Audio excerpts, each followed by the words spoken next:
ان میں سے نمبر 1 ایران ہے۔ اگر ہم چلتے ہیں عرب سے مشرق کی طرف تو ایران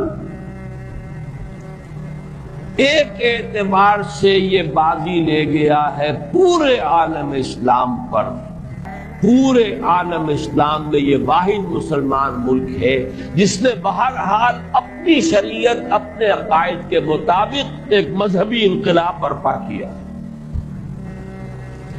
اور پورے عالم اسلام میں مذہبی سطح پر حکومت کی سطح پر فنڈامنٹلسٹ صرف ایک ملک ہے کہ اس پہلو سے ایران ان کا ٹارگٹ ہے، ٹارگٹ نمبر 1 ایک خاص اعتبار سے۔ ٹارگٹ نمبر 1 ایک دوسرے اعتبار سے ہم ہیں، وہ میں بعد میں عرض کروں گا۔ چونکہ حکومت کی سطح پر فنڈامنٹلزم ہے اور وہ آیا ہے ایک عوامی انقلاب کے نتیجے میں، پھر ان کے پاس تیل کی دولت ہے،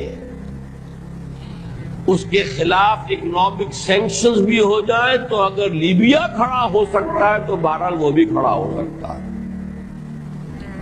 اور نقشہ وہ دنیا کو دکھا چکا ہے کہ لڑا دے ممولے کو شہباز، یہ نقشہ بھی اس نے دکھا دیا۔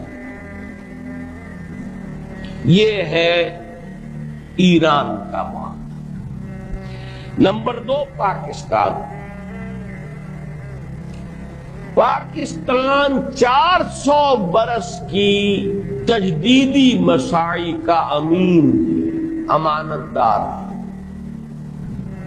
پورے ہندوستان میں مجدد الفسانی رحمت اللہ علیہ، شاہ ولی اللہ دہلوی رحمت اللہ علیہ، سید احمد بریلوی رحمت اللہ علیہ اور ان کا جہاد، پھر اس 20ویں صدی عیسوی میں یا 14ویں صدی ہجری میں علامہ اقبال جیسا مفکر، مولانا مودودی جیسا مصنف، مولانا الیاس جیسا مبلغ، شیخ الہند جیسا مجاہد حریت، پورے عالم اسلام میں ان کا پیرلل کوئی موجود نہیں۔ یہ 400 سال کی تاریخ ہے، اس کی امانت اور اس کے نتیجے میں یہاں کے مڈل کلاس میں فنڈامنٹلزم کا ایک نیوکلیس ہے، اگرچہ حکومت کی سطح پر کوئی پیش رفت نہیں ہو سکی آج تک، بلکہ اب تو پسپائی ہو رہی ہے، اب پیچھے ہٹ رہے ہیں۔ وہ ہمارے ان سیاسی جو بھی زعماء ہیں، جو جماعتیں ہیں، ان کی غلطی ہے، اور الیکشن ہی کو واحد میدان بنا کر اس کے اندر اپنا سارا وقت و توانائیاں اور قوتیں ضائع کر دینا، یہ ہے در حقیقت جس کا کہ یہ صدا مل رہی ہے کہ اس اعتبار سے تو پسپائی کی طرف ہے معاملہ، کسی پیش رفت کی طرف نہیں ہے۔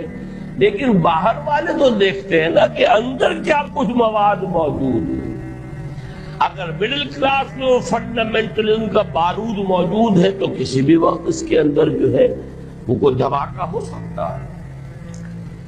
دوسری بات جو ان کے لیے ایک اعتبار سے ٹارگٹ نمبر 1 ہمیں بنا رہی ہے، وہ ہمارا ایٹمک نو ہاؤ۔ پورے عالم اسلام میں اور کسی کے پاس نہیں۔ اسلامی بم اگر بنے گا تو یہی بنے گا۔ یہ ہے مختلف اسباب جس کے بنا پر ایران اور پاکستان کو آپ بریکٹ کر لیجئے، یہ اس نیو ورلڈ آرڈر کا جو ٹارگٹ نمبر 1 ہے، ایک اعتبار سے ایران ہے، ایک اعتبار سے پاکستان۔